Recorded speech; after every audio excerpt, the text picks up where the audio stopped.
और भरद्वाज ऋषि सुन रहे थे। अब यहाँ से शंकर भगवान सुना रहे हैं और माँ पार्वती सुन रहे। श्रोता कौन है? माँ पार्वती। सुना कौन रहे? शंकर भगवान। तुम कौन हो? है कोई सामर्थ्य पार्वती मैया जैसी? हमें है सामर्थ्य शंकर भगवान जैसी?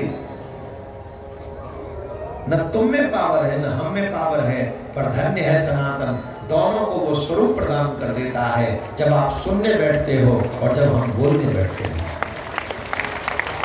यही सनातन है, यही सत्य है, यही सत्य था, यही सत्य है और यही सत्य आगे रहेगा। इसलिए तो सनातन है, इसलिए सनातन।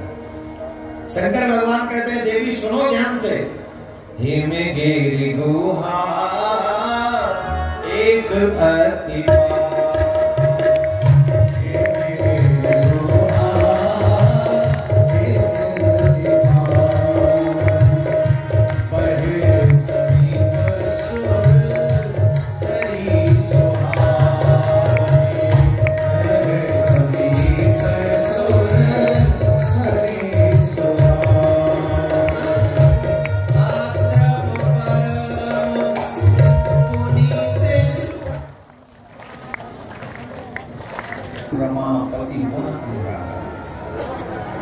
जब भी कहीं किसी सुंदर स्थान को जाकर देखें तो हमारे मन में क्या आना चाहिए? यहाँ पर बैठकर भगवान का भजन करना चाहिए।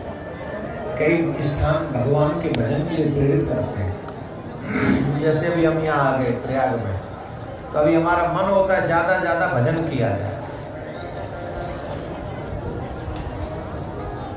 और मुंबई में चले जाओ घूमने, वहाँ भजन का मन करता है। जब हम लोग बाहर जाते हैं, विदेश जाते हैं, तो कई बार होटलों में रुकना पड़ता है। सच बताएं माला करने का भी मन नहीं करता, ऐसा वहाँ का गंदा वातावरण है। होटलों में आप रुको तो मन की विचित्रता अलग हो जाएगी, और कहीं मंदिर में रुको तो वहाँ के मन, अभी जैसे यहाँ रुके हुए यहाँ मन की भी स्थिति अलग है। ये स्थान का प्रभाव। जब भी आप श्रेष्ठ स्थान पे जाएं तो पहला प्रयास ये करें कि हमारा मन ठाकुर जी के चरणों में लगे और हम ज्यादा से ज्यादा भजन करें, ज्यादा से ज्यादा भजन करें। ऐसी मनस्थिति बनानी चाहिए जो कि हम सबके लिए अच्छा है।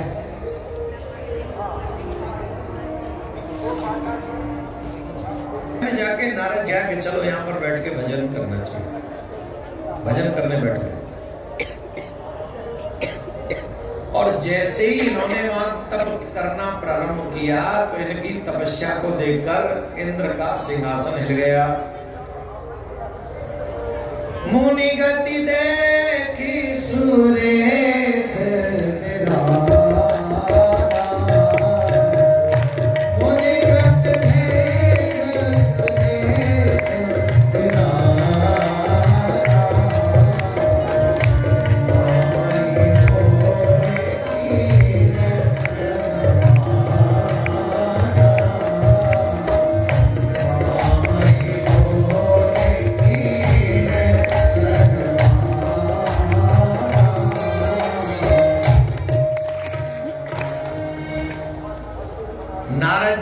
तप के कारण देवराज इंद्र का सिंहासन हिल गया।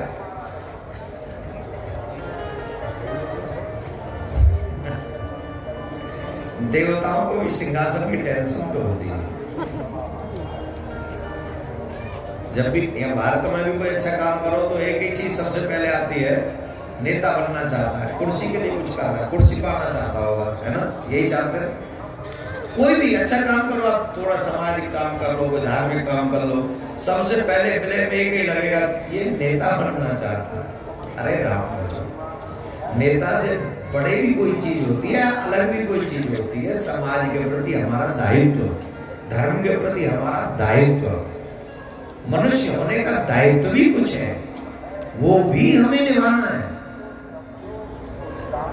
अपना अपना दायित्व भी तो कुछ कोई चीज है कि नहीं है? किसी खाओ कमाओ सो, समाज में अनर्थ हो रहा हो हम चुप बैठे रहे, धर्म मिट रहा हो हम चुप बैठे रहे, आने वाली पीढ़ी खतरे में हो, हम चुप बैठे रहे, क्योंकि हमें तो अपनी ही पड़ी है, तो ये दायित्व तो निभाया हमने अपना। तो हमको ऐसा लगता है कि हमें समाज के प्रति, धर्म के प्रति अपना दायित्व का निर्वहन करना चाहिए। हर चीज पद प्रतिष्ठा के लिए नहीं होती, और आप अच्छा काम करो, दुनिया कुछ दे न दे, ठाकुर जी तो जान ही रहा है कि तुम कुछ कर रहे हो, तो ठाकुर जी देने वाला है, कौन ये गाजर मूली क्या करेंगे सब। ये खुद आज गए कल दूसरा दिन, जो भी है समाज में। अभी कल यह घटना घटी, घर वालों को कह के आए थे क्या, आए थे नारद जी को परास्त करने, पर स्वयं परास्त हो। मैं फिर सावधान कर रहा हूं, जो सत्य के मार्ग पर चल रहा हो, जो धर्म के मार्ग पे चल रहा हो, कसम से उससे पंगा मत लेना। तुम उससे पंगा ले रहे हो, इसका मतलब है कि तुम डायरेक्ट ठाकुर जी से पंगा ले रहे हो, क्योंकि उसकी जिम्मेदारी उसने निभा रही है। सच्चे मार्ग पर चलने वाले की जिम्मेदारी ठाकुर जी अपने हाथ में ले लेते हैं। अब प्रमाण के तौर पर नारद जी को देख लो, नारद जी तब कर रहे थे, वो विघ्न पहुंचाने आया, कामदेव नहीं पहुंचा सका, खत्म, स्वयं ही लज्जित हो गया, चरण पकड़ लिए। लेकिन इससे जो अगली चौपाई है वो बड़ी काम की है। इससे अगली चौपाई को समझो आप। पूछो क्या है? सीम के चाप सकई को उतासु, बड़ रखवार रमापति जासु।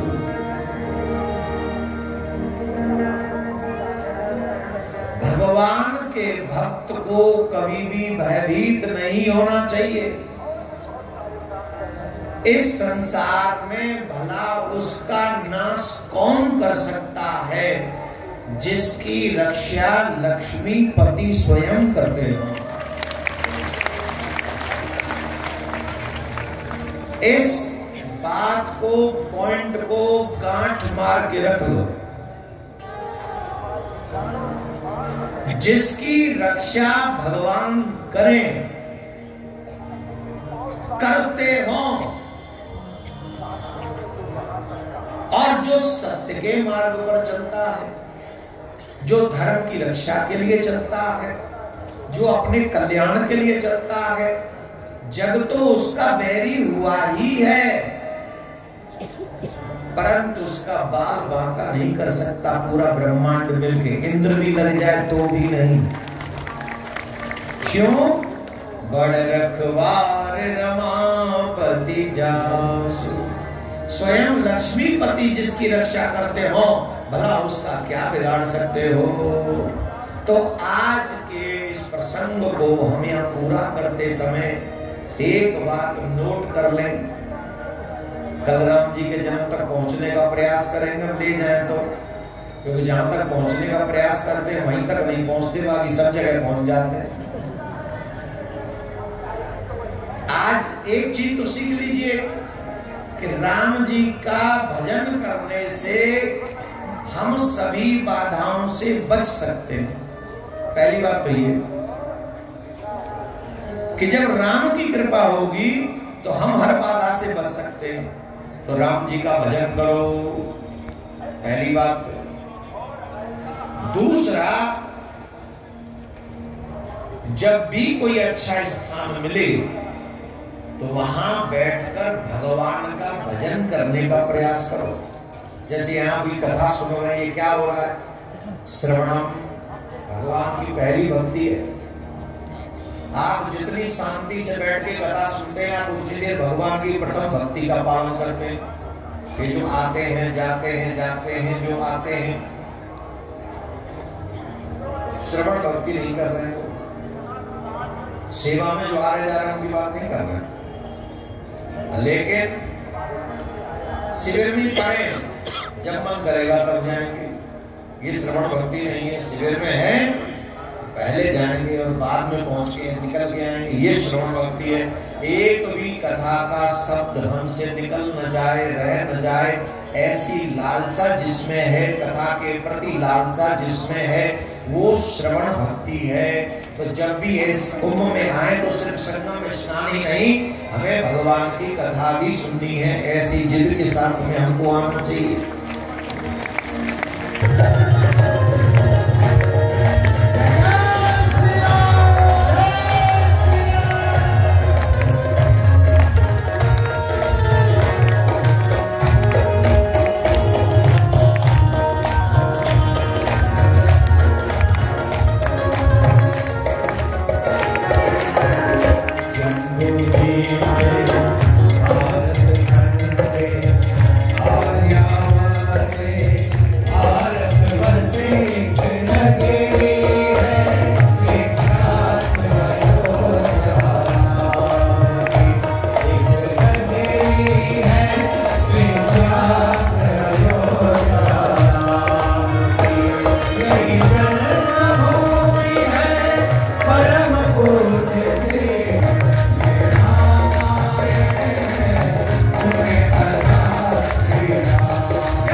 सदा चले आए, प्राण जाए पर